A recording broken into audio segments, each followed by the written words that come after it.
অন্নপূর্ণা যোজনার টাকা পুরুষের অ্যাকাউন্টে। অন্নপূর্ণা যোজনার যে টাকা, প্রথম কিস্তির টাকা ঢুকে যায় এক পুরুষের অ্যাকাউন্টে।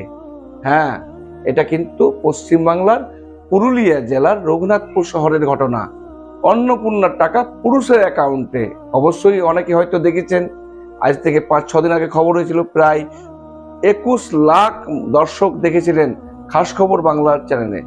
সেই টাকা কিভাবে ঢুকলো, ইনার অ্যাকাউন্টে ঢুকেছিল, উনি কিন্তু বিষয়টি নিয়ে প্রশাসনের কাছে বিষয়টি বলেন।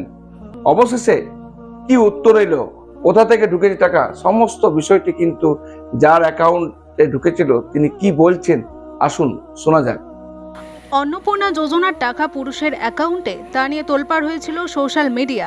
যিনি এই টাকা ফেরত দেওয়ার আবেদন করেছিলেন তিনি নিজেই 15 জুন পুরুলিয়া ট্রেজারির মাধ্যমে সরকারের অ্যাকাউন্টে টাকা জমা করেন। তিনি বলেন, আমার সিদ্ধান্ত মতো আজ আমি টাকা ফেরত করে দিলাম। এই জমা দেওয়ার ক্ষেত্রে পুরুলিয়া মহকুমা প্রশাসন তৎপরতার সাথে যথাযথ উদ্যোগ নেয়। এছাড়াও যান্ত্রিক ত্রুটির কারণে এই ঘটনা ঘটেছে তা তারা খুঁজে বের করেন।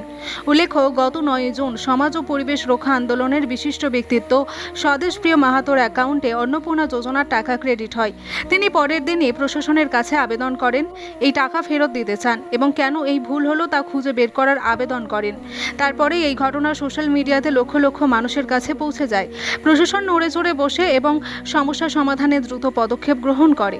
তারই ফলশ্রুতিতে 15 জুন স্বদেশপ্রিয় মাহাতো টাকা ফেরত দেন। এছাড়াও তিনি জানান, এই ধরনের ঘটনা যাতে না ঘটে সেক্ষেত্রে আরও সচেতন হওয়া দরকার। গত 9 জুন আমি জানতে পারি যে আমার একটি ব্যাংক অ্যাকাউন্টে অন্নপূর্ণা যোজনা 3000 টাকা ক্রেডিট হয়েছে। পাসবুক আপডেট করার পরেই আমি 9 তারিখ জানতে পারি এবং সাথে সাথে পরের দিন আমি প্রাথমিকভাবে রঘুনাথপুর মহকুমা শাসকের কাছে আমরা লিখিতভাবে জানাই যে আমি এই টাকা ফেরত দিতে চাই এবং তার যথাযথ ব্যবস্থা গ্রহণ করবেন।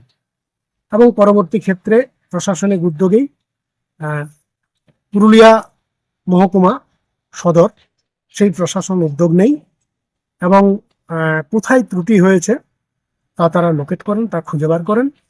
এটি টেকনিক্যাল ফল্টের কারণেই হয়েছে এবং এই টাকা ফেরতের যথাযথ তারা ব্যবস্থা করেন এবং আজ 15 তারিখ আমি পুরুলিয়া ট্রেজারির মাধ্যমে সেই টাকা ফেরত করে দিই।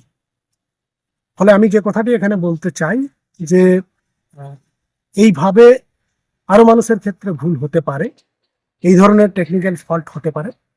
ফলে এই সমস্ত কাজ করার ক্ষেত্রে, এই সমস্ত ঘটনার ক্ষেত্রে আরো সচেতনতা হওয়া দরকার, আরো কনসাসলি এই কাজগুলো করা দরকার।